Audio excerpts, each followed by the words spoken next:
자, 안녕하세요. 이번 시간에는 이제 진한제국의 성립입니다. 진나라와 한나라. 어디서 많이 들어본 이야기죠. 뭐 진나라의 시황제, 그 다음에 한나라의 고주, 한고주, 그 다음에 한무제. 어디서 많이 들어본. 이게 어떻게 보면 오늘날 중국의 고전 문화가 성립된 시기입니다. 왜 배울까? 먼저 보도록 할게요. 진한대에 수립된 황제 중심의 중앙집권 체제. 와우. 진나라와 한나라 때 군현제를 기반으로 한 중앙집권 체제가 완성이 됐나 봐요. 그 다음에 이때 등장한 통치 이념이 이후 역대 중국 왕조가 마련한 통치 체제의 근간이 되었음을 이해할 수 있다. 이때 만들어진 통치 이념 미리 말씀드리면 법가와 그 다음에 유가죠. 그러니까 아까 이야기한 대로 오늘날 중국 사상의 뼈대가 만들어진 때가 요 진한 때네요. 정말 진한 시기고요. 미리 보는 핵심입니다. 아까 이야기했죠. 진나라 시황제, 그 다음에 군현제, 와우 시황제 무시무시하죠. 분석행유, 한무제 또 많이 들어본 친구죠. 우리나라 고조선하고도 악연이 있는 친구. 그 다음에 한나라 때의 지배 세력, 호족 세력. 처음으로 한나라 때 드디어 이제 어때요? 관리 선발 제도가 만들어집니다. 향거리 선제, 유교. 이때 유교는 뭐였다? 궁구하겠다. 이제 요런 정도의 내용. 반드시 시험 문제에 많이 나올 내용이니까 꼭 알아둘 수 있도록 하겠고요. 해야 되겠고요. 그 다음에 이제 또 이걸 바탕으로 해서 이제 저희가 한번 마인드맵으로 이번 시간에 배울 내용을 미리 한번 저희가 한번 해봤어요. 진나라 시황제 하면 뭘로 유명하다? 황제라는 징후, 군현제를 전국적으로 실시했고 엄격한 법칙. 뭐 시험 문제 나올 거 다 있네요. 그 다음에 한나라 구조는 진나라가 20년 만에 망해요. 18년 만에 망해요. 18년 만에. 이 18년 만에 망한 이유가 뭔지 보니까 너무나 급격한 개혁 정치를 추구했더라. 따라서 나는 천천히 할란다. 군국제도. 그 다음에 한 고조가 천천히 개혁을 시도하긴 했지만 하고 싶어서 한 게 아니죠. 하고 싶어서 한 게 아니라 급진적 개혁을 추진하다 보니까 지방에 있는 제후들의 반발이 두려웠단 말이에요. 그래서 한 고조는 천천히 했고 이걸 완성시킨 게 바로 누구예요? 한무제. 그렇게 되는 거죠. 한무제. 자, 이게 내강의 스토리를 한번 살펴봤고요. 자, 이제 본 내용 한번 볼 수 있도록 하겠습니다. 자, 진나라. 진. 여기 진인데 얘를 한자로 쓰면 진이죠. 이게. 여기에 A 하나만 붙이면 그렇죠. 짜이나예요. 짜이나. 중국인을 자기들을 뭐 짱게 뭐 죽었고 뭐 이렇게 말하는 게 아니라 원래 중국인들은 자기들을 뭐라고 불러요? 진아인이라고 부르죠. 진아. 여기서 이야기하는 진아인은 여기 써놓고 보면 치나, 차이나 그렇게 되는 거죠. 예.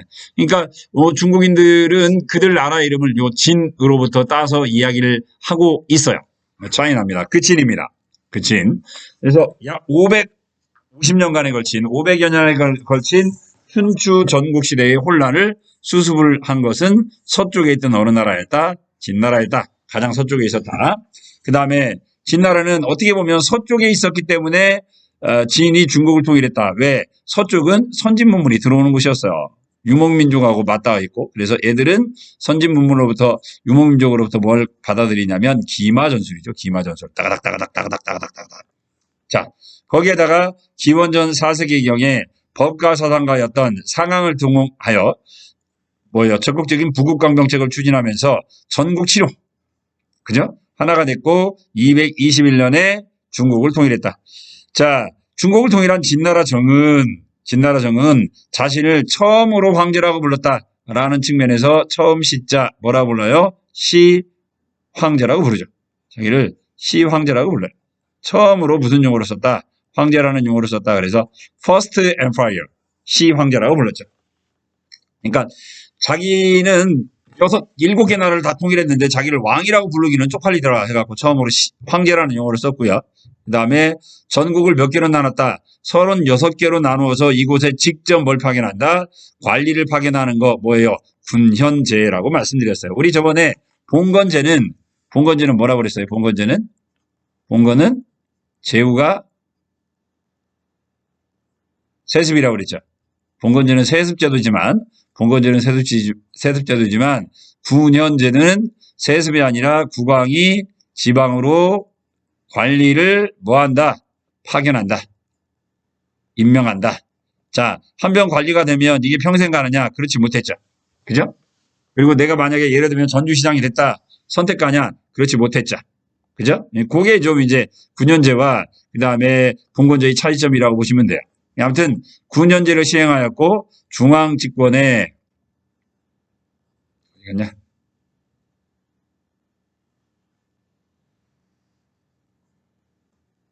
자, 중앙주권에 황제 지배체제를 확립을 했어요. 그리고 지방에서 반란이 일어나면 이걸 잽싸게 진압하기 위해서 전국에 뭘 만들어요? 도로를 만들었어요. 고속도로를 만들어서 뭐 반란을 일으켰다 그러면 잽싸게 중앙에서 군대를 파견했죠. 그 다음에 화폐. 원래 화폐가 처음으로 등장한 건 춘추 전국시대 때였어요. 우리 이제 뭐 가장 유명한 게 뭐예요? 우리 저기 연나라에 국사 시간에 배웠잖아요. 뭐였죠? 연나라에 뭐예요? 명도전. 돈이 우리 국사 시간에 배운 걸로 따지면 돈이 뭐 닮았어요? 칼 닮았었죠. 그 다음에 일부는 뭐 조개 모양으로 닮기도 있고 둥그런 거. 그 다음에 일부는 뭐 패전 혹은 이건 포전이라고 불러요. 포전. 이 포전은 쟁기를 닮은 돈도 있었어요. 얘는 이제 뭐 문자 그대로 조개 패자. 조개 모양을 닮은 돈도 있었고요. 굉장히 다양한 돈이 있었는데 진나라 때 드디어 돈 모양이 통일돼요. 둥그렇고 한가운데 뭐가 뚫려요? 네모가 뚫렸는데 이때 이제 진나라에 등장한 돈을 우리가 뭐라 부르냐면 반량전이라고 불렀고요. 이 반량전은 우리나라에서도 무슨 시대에 철기 시대에 출토가 됐었죠. 그래서 이제 화폐도 통일했고요. 도량형은 뭐예요? 도량형은 편하게 따지면 무게라든가 그다음에 길이 이런 것들을 재는 하나의 척도죠. 척도를 하나로 통일했어요. 그다음에 문자도 하나 통일했고요. 수레바퀴의 폭도 통일하는 등 완벽한 이제 어때요? 중앙집권적 정책을 폈어요. 이제 문자 그대로 화폐도 통일이 됐고요. 우리 흔히 이야기할 때 뭐 1kg는 뭐 얼마 뭐 그러는데 옛날에는 뭘 썼어요? 한근 그랬잖아요. 한근은 600g. 그런데 이걸 오늘날도 우리 뭐 써요? 한 평, 두 평 그러죠. 이거 뭐로 통일하게 해요? 제곱미터로 통일하게 되는데 요즘도 이거 잘 안 되잖아요. 그러니까 550년간 따로따로 썼던 걸 한꺼번에 바꾸다 보니까 지방에 있던 제후도 반발을 했지만 누구도 반발을 했을까요? 상인들도 굉장히 많이 반발을 했겠죠. 그죠? 그 다음에 사상 통일을 위해서 뭘 실시했다? 분서갱유를 실시했다. 분서갱유 뭔 말이죠? 사상 통일. 분서갱유. 자, 분서갱유. 책을 태우고 어때요? 학자들을 매장시켜 주겠다. 그래서 분서갱유예요. 한편, 자, 북으로 유목민족이 누구를 몰아내요? 흉노족을 몰아내고 뭘 쌓았다? 만리장성을 쌓았고 남쪽으로는 베트남 북부 지방까지 진출했습니다. 오늘날 이때 회복한 영토가 오늘날 중국의 원형이 되었다. 이러한 가혹한 통치, 여기서 이야기하는 가혹한 통치는 법치라든가 그다음에 아까 이야기했던 뭐예요? 뭐 도량형 통일이라든가 그죠? 이런 것들이죠. 가혹한 통치. 예를 들면 요즘으로 따지면 키로라든가 아니면 평방미터를 써야 되는데 이거 안 쓰면 사형이에요. 그러니까 여기 반발을 했겠죠. 아저씨 고기 한 건 주세요. 사형. 아저씨 저기 33평 얼마예요? 사형. 이러니까 당연히 반발이 심했던 거죠. 대규모 토목공사 만리장성이죠. 농민의 반발을 샀고 그리고 시황제가 죽자 중국 최초의 농민 반란 뭐가 일어나요? 진승과 오광난이 일어나죠. 이때가 몇 년이냐면 206년이죠. 그러니까 아까 221년에 일어나서 206년에 망했으니까 미안해요. 18년이 아니라 몇 년 만에 망했어요? 15년 만에 망했네요. 진나라. 15년 만에 망했고 이때 중국 최초의 농민 반란 원래 농민 반란이라고 하지만 이 사람들은 농민은 아니었고요. 뭐였냐면 징발당하고 있었던 군대 하사관들이죠. 그런데 만리장성을 쌓으러 가야 되는데 어때요? 큰 비를 만났어요. 큰 비를 만나서 제 날짜에 가지 못하니까 어차피 제 날짜에 가지 못하면 다 죽으니까 멀리 일으킨 거예요. 반란을 일으켰던 거죠. 그리고 여기에 많은 농민들이 참가를 했었고요. 약간 반량전 그다음에 전국시대 때는 돈이 이처럼 다양했다. 그다음에 그리스어도 다양했는데 이걸로 하나로 통일됐다. 도량형 이야기하는 거죠. 그다음에 진나라 서쪽 조그마한 나라를 시작해서 중국 전체를 통일했다. 그다음 군현제도 설명을 하고 있죠. 중앙에서 군에는 태수. 그다음에 군 아래 더 작은 행정구역을 뭐라고 불러요? 현이라고 불렀는데 여기에 파견된 건 뭐예요? 현령을 임명했다. 아까 저기 제후제는 뭐라고 했어요? 봉건제는 세습이라고 그랬죠. 얘는 임명이에요. 좀 차이점이 있고요. 그러다 보니까 우리 봉건제도는 세습이다 보니 봉건제도는 어떤 특성을 가지고 있어요?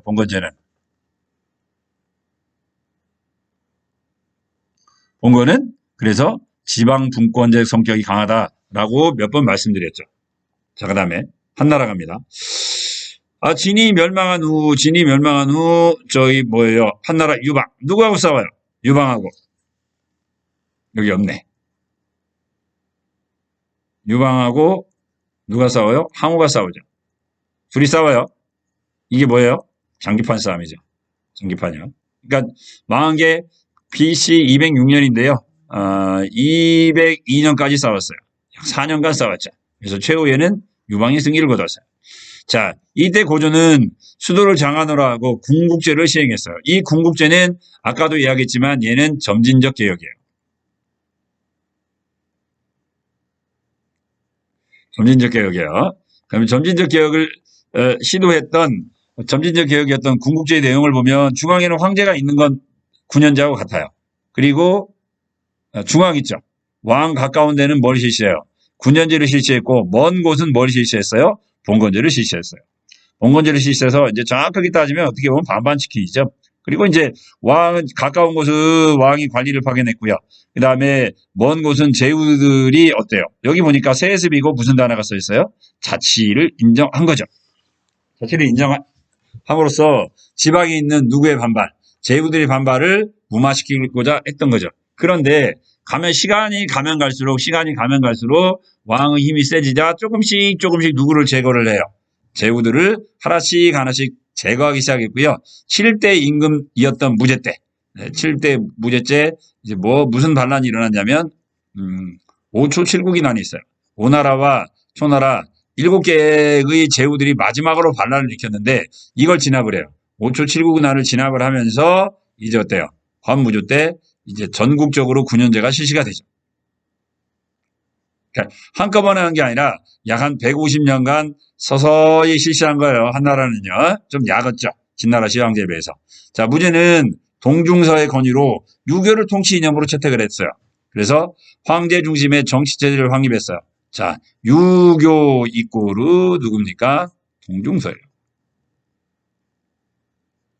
자, 쌤이 저번에 퀴즈를 하나 냈는데 여러분 제가 이거 물어봤죠.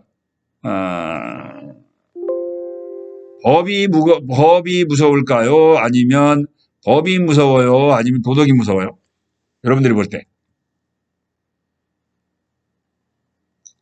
법이 무서워요? 도덕이 무서워요? 저는 개인적으로 법보다는 도덕이 무서워요. 법은 법치고요. 도덕은 유가예요. 그런데 한 무제가 추구했던 동중서의 건의를 받아들였던 유교는 법 더하기 도덕이에요. 오케이? 법을 버린 게 아니에요. 법 더하기 도덕이에요. 그러니도 법보다 도덕이 더 무서운데 법에다가 도덕을 얹어버렸으니 이제 어때요? 정말 무서운 통치념을 갖게 된 거예요. 그 자세한 내용은 나중에 쌤이 오프라인 때 말씀드릴게요. 그다음에 황제 중심의 정치제를 확립하였다. 영토 확장에 힘을 쏟았어요. 그래서 북쪽에 흉노를 물리쳐요. 한나라 고조. 유방이죠. 한 고조 유방도 진나라의 시황제보다 본인이 잘났다는 걸 이야기를 하고 싶죠. 진나라 시황제는 뭐였어요? 흉노족을 막기 위해서 뭘 쌓았죠? 그렇죠. 만리장성이었잖아요. 만리장성을 쌓았는데 한나라 고조는 나는 진나라 시황제보다 잘났어 해가지고 뭘 시작해요? 흉노족을 토벌하러 나가죠. 흉노족을 토벌하러 나갔다가 어디에서 평성이라는 곳에서 작살나요. 평성에서 작살나요. 패해요. 그래서 겨우 목숨 건져도 돌아갔었어요. 그리고 이때 이제 이쁜 여인이 하나 흉노족에게 팔려 시집가죠. 이게 왕소군이죠. 중국의 4대 미인 가운데 한 명. 왕소군을 바침으로써 겨우 목숨을 건졌어요. 어떻게 보면 한나라 입장에서 볼 때는 정말 씻을 수 없는 수치였죠. 이걸 갚고자 한 게 누구냐면 한무제예요. 한무제. 그래서 북쪽에 있던 흉노족을 치기 위해서 장건을 누구에게 파견하느냐? 대월지로 보내요. 자, 한나라 수도 장원이요. 이거 흉노족이요. 원래는 월지가 어디 있었냐면 여기 있었어요. 자, 여기 있던 월지하고 흉노족하고 붙어갖고 얘들도 흉노족한테 털려서 요 서쪽으로 도망갔었어요. 장군이 여기까지 가죠. 여기까지 가서 우리 둘이 손잡고 흉노족 공격하자 라고 이야기를 했는데 대월지가 그걸 거부를 해요. 그래서 장건 한번 가다가 흉노족한테 잡혔고 탈출해서 돌아오다가 흉노족한테 또 잡혀요. 그래서 흉노족 결혼도 하고 그러다가 이제 10년 만에 돌아가긴 하는데 이게 그러다 보니까 장건이 흉노족과 같이 생활을 하고 뭐 아까 이야기한 대로 와이프도 흉노족이고요. 그러다 보니까 이제 흉노족의 숙성에 대해서 잘 알게 되면서 이제 어때요? 드디어 한무제가 누구를 물리칠 수 있었다? 흉노족을 물리칠 수 있었다라고 이야기를 하죠. 그죠? 이때 이제 등장한 한나라의 명장이 위청 곽거병이라는 사람이에요. 이 두 사람이에요. 그 다음에 이때 고조선과 그 다음에 남비엣, 오늘날 어디예요? 베트남이죠, 베트남까지 멸망시키고 군을 설치했다. 자, 남비엣, 고조선, 그다음에 어디였어? 고조선이요. 이제 우리나라는 이때 뭐가 망했다? 뭐 위만조선이 망했다. 뭐 그렇게 이야기를 하고 있죠. 그런데 자, 한무제 때 이렇게 열심히 바깥으로 나가서 싸우다 보니 뭐가 떨어져요? 돈이 떨어지게 돼요. 그죠? 재정이 곤란하게 됐어요. 그죠? 자, 재정이 궁핍해지자 통제 경제를 시행하게 됐다. 이때 이제 등장하는 통제 경제의 내용이 나와 있죠. 가장 먼저 실시한 게 뭐냐면 전매제, 모노폴리예요. 모노폴리. 모노. 그죠? 누구만 판매한다? 왕만 판매한다. 누구와? 소금, 철, 술. 누구만 판매해요? 국가만 판매해요. 개인이 판매하면 죽어요. 그럼으로써 소금과 철, 술을 판매함으로써 국가가 재정 수입이 부족하면 무슨 값을 올리게 되는 거예요? 철이나 아니면 소금 가격을 올리면 되겠죠. 올리면 어때요? 세금 많이 안 걷어도 되잖아요. 자, 전매제입니다. 균수법은 이건 뭐냐면 여기 A라는 지역이 있고 B라는 지역이 있겠죠.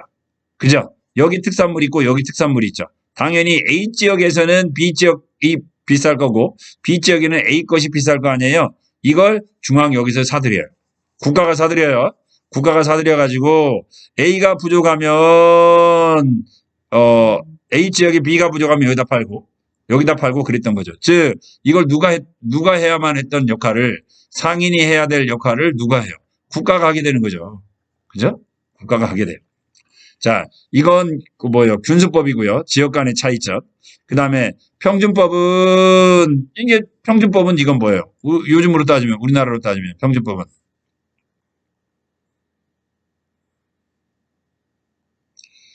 춘대 추나바하고 똑같죠. 봄에 샀다가 언제 갚아요? 가을에 갚는 거예요. 춘대 추나바하고 똑같은 거예요.